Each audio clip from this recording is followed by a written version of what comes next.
भारत माता की जय। जय मसीह। भारत माता की जय बोलने से कोई भी मसीही आदमी हिंदू नहीं बनता। ये जो कई लोगों ने कन्फ्यूजन बना रखा है, ये हटना बहुत ज़रूरी है। हम हमारे देश से प्रेम करते हैं। स्वतंत्रता की लड़ाई में भारत के मसीही लोग भी शामिल हुए थे। मसीही होने का मतलब ये है कि हम परमेश्वर से सबसे ज़्यादा प्रेम करते हैं और हम दूसरों से उतना ही प्रेम करते हैं जितना हम खुद से करते हैं। तो क्या हम अपने देश से प्रेम नहीं करेंगे? हम अगर देश के सच्चे भक्त हैं तो वंदे मातरम या भारत माता की जय कहने में कोई तकलीफ़ नहीं है। अगली बात, अपोस्टल पॉल कहते हैं गैलेशियंस 4 में कि जो स्वर्गीय यरूशलेम है वो हमारी माता है। इसका मतलब ये है कि यरूशलेम जो स्वर्ग में है, जो पृथ्वी पर आएगा अंत में, जो अभी यहाँ पे नहीं है, जिसमें हम भागीदार होंगे, जिसमें परमेश्वर के साथ हम राज करेंगे, वो यरूशलेम हमारे माता के समान है। यानी कि वो एक मेटाफर यूज़ कर रहे हैं ये बताने के लिए कि यरूशलेम को हम अपनी माँ से जितना प्रेम हर आदमी, हर व्यक्ति अपनी माँ से प्रेम करता है, जितना प्रेम हम अपने माता पिता से करते हैं, अपनी माँ से करते हैं, उतना प्रेम हमें उस यरूशलेम से जो स्वर्ग से आने वाला है उतर के करना चाहिए। उसके लिए हमें तैयार होना चाहिए। तो अगर प्रेरित पौलुस ऐसा कह सकता है कि हर मसीही को मेटाफोरिकली स्वर्गीय यरूशलेम को अपने माता के समान समझना चाहिए, तो हमारे देश के बारे में हम क्यों नहीं कह सकते?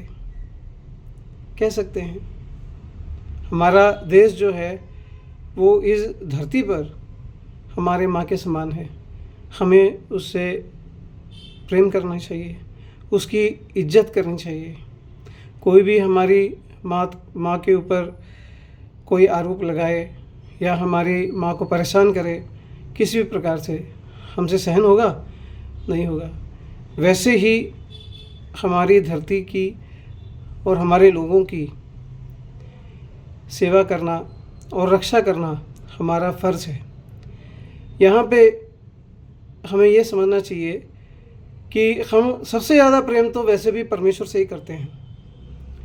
जीसस ही सबसे पहले है हमारे लिए।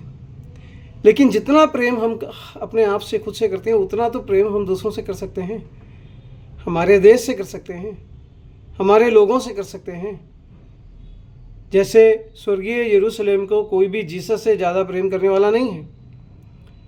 कोई भी स्वर्गीय यरूशलेम को वो दर्जा, जीसस का दर्जा देने वाला नहीं है।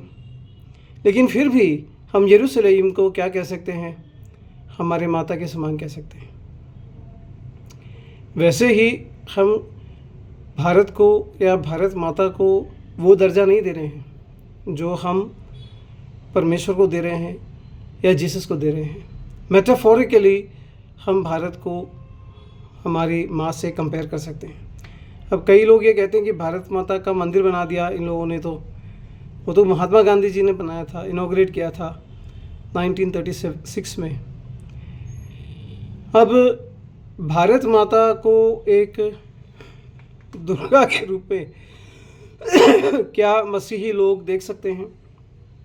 अब उसमें हमको अड़चन है कि हम बोलेंगे कि नहीं दे सकते हम, क्योंकि दुर्गा जो है वो हिंदुओं के देवी है।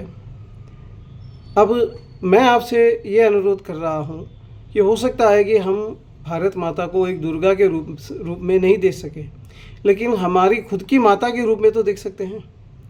जितना प्रेम हम अपने खुद की माँ से करते हैं, उतना प्रेम हमारे देश से हम कर सकते हैं। हमें स्वतंत्रता मिली, और उस स्वतंत्रता की वजह से ही आज हम अंग्रेज़ के या अंग्रेज़ी वे ऑफ लाइफ के गुलाम नहीं हैं। हम अपनी सभ्यता के अनुसार, हमारी जो संस्कृति है उसके अनुसार जी सकते हैं, अपनी भाषा बोल सकते हैं, जो भी खाना हमको पसंद है वो खा सकते हैं। अब आप सोच के देखिए, हम लोग जो भारतीय लोग हैं मस्जिद में आ जाते हैं, फिर भी चप्पल पहन के प्रार्थना करने में हमको दिक्कत लगती है। जबकि आप अगर वेस्ट में जाओगे, अंग्रेज़ों के बीच में जाओगे, तो वो चप्पल पहन के, जूते पहन के वर्शिप कर सकते हैं, उनको कोई अड़चन नहीं आती। लेकिन हमारे देश की संस्कृति जो है, हमारे देश की जो क्या बोलते हैं, हमें जो सीख मिली है, उसमें हम परमेश्वर का आदर करते हैं, भगवान का आदर करते हैं, इसलिए हम चप्पल नहीं पहनते। मोसेस को भी जब परमेश्वर के दर्शन हुए थे, तो मोसेस को परमेश्वर ने कहा कि अपने जूते उतार दो, ये पवित्र स्थान है। उस ज़माने के लोग भी पवित्रता को जूतों से अलग समझते थे, यानी कि जूते इतने पवित्र नहीं होते थे। जीसस खुद अपने चेलों के पाँव धोता है और कहता है कि तुम्हारा पूरा शरीर क्लीन है, लेकिन तुम्हारा पाँव धोना पड़ेगा। तो वो सब मेटाफोर है ये बताने के लिए कि हम जब पवित्र स्थान में होते हैं तो हमें हमारे जूते वगैरह सब उतार देने चाहिए। वो एक अंडरस्टैंडिंग ईस्टर्न कल्चर्स में, हर कल्चर में है, तो हमारे कल्चर में भी है। और हम लोग जो हैं जूते उतार के प्रार्थना करते हैं, पूजा करते हैं, कुछ भी करते हैं वो वैसे करते हैं। और कोई मसीह हो, वो भी, उसकी भी प्रार्थना आराधना उसको मन से अगर करनी है तो उसको ऐसा लगता है कि जब तक वो जूते नहीं उतारेगा उससे सही तरह से परमेश्वर की रिस्पेक्ट या प्रार्थना नहीं होगी। अब ऐसे कई चीज़ें हैं, कई बातें हैं हमारे संस्कार में। अब हम देखते हैं हमारा खाने का तरीका, हम लोग हाथ से खाते हैं, ये वेस्टर्न लोग जो वो हाथ से नहीं खाते हैं। अब हमारे पहनने का तरीका, जो हमारे कपड़े हैं, वो ऐसे ऐसे पार्ट्स को ढक देते हैं जो हम दिखाना नहीं चाहते हैं। लेकिन वेस्टर्न में ऐसा नहीं होता है, हम जानते हैं, उनका अलग संस्कार है। अब क्या बोलते हैं खाने के बारे में, अब मैं तो शाकाहारी हूँ, ऐसे कई मसीही लोग हैं जो शाकाहारी हैं। जो आने वाला कमिंग एज है जिसमें हम जीसस के साथ रहेंगे, न्यू जेरूसलम, जिसके बारे में मैं कह रहा था, नया जो जेरूसलम जो ऊपर से आने वाला है, उसमें जब हम रहेंगे तो वहाँ पे सिर्फ वेजिटेरियन ही मिलेगा। क्यों? क्योंकि वहाँ पे मृत्यु नहीं है, सड़न नहीं है। अगर डेथ एंड डीके नहीं है तो मांस कहाँ से मिलेगा?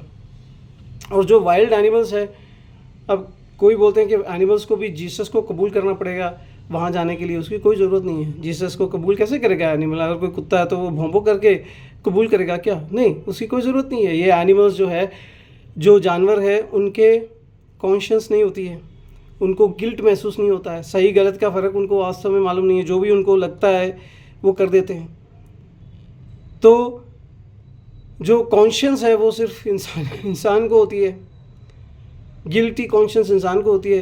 पापी इंसान है, पाप कबूल करता है, माफ़ी लेता है जीसस के द्वारा, उसको परमेश्वर के राज्य में प्रवेश मिलता है।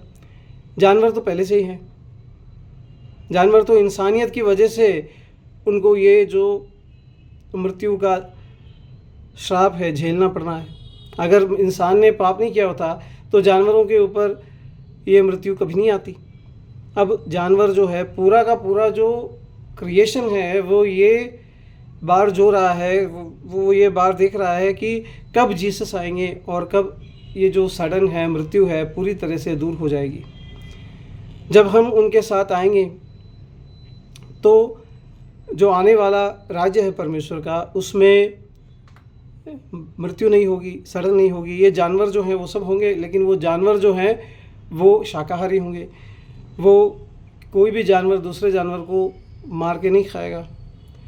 यशायाह ये बात कहते हैं, वो कहते हैं कि ऐसा एक राज आएगा जिसमें भालू जो है वो एक बछड़े के साथ लेटा रहेगा और उसको मारेगा नहीं, खाएगा नहीं। और जो शेर वगैरह हैं, बड़े बड़े जानवर, जो जंगली जानवर हैं, वो सब हिरन के जैसे और गाय के जैसे ग्रास खाएंगे, घास खाएंगे। अब ये हम इमेजिन कर सकते हैं, क्योंकि हम भारत के लोग हैं। भारत के लोग जो हैं वो ये समझते हैं कि हर जीवन में की अहमियत होती है, चाहे वो जानवर हो। हम वायलेंस नहीं करते, हमारा एक सिद्धांत है नॉन वायलेंस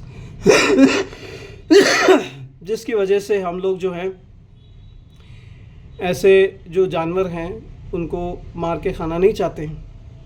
अब अगर ऐसे लोग हैं हम, तो हमें मिडिल ईस्टर्न कल्चर अपना के या वेस्टर्न कल्चर अपना के उनकी तरह मांस वगैरह खाने की कोई ज़रूरत है नहीं है। बाइबल के हिसाब से जो मांस खाता है उसको खाने दो, जो नहीं खाना चाहता है उसको भी परमेश्वर जो है वो परमिशन देता है। कोई ज़रूरत नहीं है उसको मांस मच्छी कुछ खाने की ज़रूरत नहीं है, क्योंकि आने वाला जो परमेश्वर का राज्य है उसमें ये सब मिलेंगे ही नहीं, उसमें मृत्यु ही नहीं है। जब मृत्यु नहीं है तो मांस कहाँ से मिलेगा मरे हुए जानवर का? कोई मरेगा ही नहीं। और जिसमें जानवर खुद शाकाहारी होंगे उसमें हमें क्यों मांस खाना पड़ेगा? तो इसलिए जो भारत की संस्कृति है, जो भारत के संस्कार हैं, उसमें कई बातें ऐसी हैं जो अच्छी हैं, वो हमें कीप करनी चाहिए। तो जैसे कि हमारा खाने का तरीका, खाना पीने का तरीका है, हमारे क्या बोलते हैं ड्रेसिंग का तरीका है, और हमारी भाषाएं हैं, और जिस प्रकार से हम माता पिता की रिस्पेक्ट करते हैं वो है, और जिस प्रकार से हम जूते उतार देते हैं प्रार्थना के समय, ऐसी कई बातें हैं। ये तो कुछ कुछ बातें मैं आपको बता रहा हूँ। परिवार के अंदर कई बातें ऐसी है जो हम जिनके ऊपर हम इतना गौर नहीं करते हैं, लेकिन अगर हम दूसरे संस्कृति के लोगों के पास जाएंगे तो उनको समझ में आ जाए कि हमसे थोड़ा ये अलग हैं। तो एक बार मतलब मेरी एक बातचीत हुई एक वेस्टर्न एक प्रोफेसर है हमारे, उनसे, तो उन्होंने मेरे को कहा कि तुम ये कहते हो कि भारत में ऊंच नीच है, जात पात है, वो सब गलत है, हम मानते हैं, लेकिन हमारा जो कल्चर है वहाँ पे भी ऊंच नीच और जात पात है, वो अलग तरीके की है। तुम ये सोचते हो कि वहाँ पे नहीं है। वहाँ पे जो है पैसे के हिसाब से और क्या बोलते हैं हाइजीन के हिसाब से ऊंच नीच और जात पात का जो क्या बोलते हैं डिफरेंस होता है ना, वो हो रहा है। तो अब हमारी जो सभ्यता है इसमें हम जो है ब्राह्मण अगर उसके पास ज़्यादा पैसा नहीं हो, सन्यासी अगर उसके पास ज़्यादा पैसा नहीं हो, तो भी हम उसकी इज्जत करते हैं, है ना।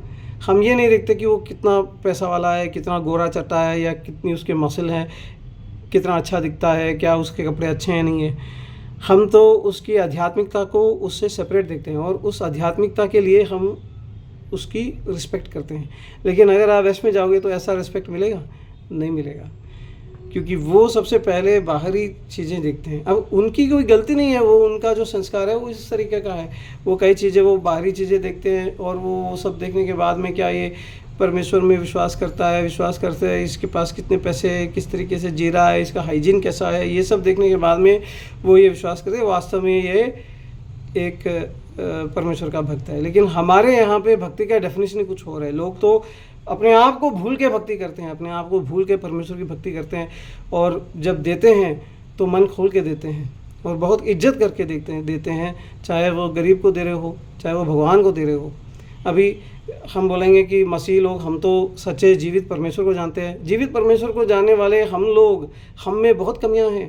हमें हिंदुओं से कई बातें हम सीख सकते हैं कि वो जानते हैं कि इस मूर्ति के अंदर जान नहीं है, फिर भी वो जब अपने देवता की इज्जत करते हैं और जब मन खोल के देते हैं तो वो ये नहीं दिखते हैं कि इतना दे रहे हैं। लेकिन हम लोग तो हमेशा ये सोचेंगे कि इतना ज़्यादा हो जाएगा क्या, इतना देना चाहिए क्या परमेश्वर को।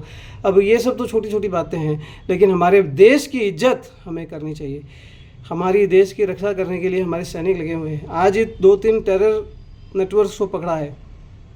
हमारे देश की रक्षा करने के लिए हमारे प्रधानमंत्री मोदी जी भी बहुत ज़्यादा वर्क कर रहे हैं, और पिछले कई सालों में टेरर अटैक बिल्कुल कम हो गए हैं। पहलगाम हुआ था, उसका भी मुंह तोड़ जवाब दिया गया था। ऐसा नहीं है कि हम बैठे रहेंगे चुपचाप चूड़ियाँ पहन के कुछ नहीं करेंगे। तो इस समय हमें हमारे देश से लगाव होना बहुत ज़रूरी है। हमारे देश की इज्जत करना और भारत माता की जय कहना बहुत ज़रूरी है। वंदे मातरम। परमेश्वर आपकी सहायता करे।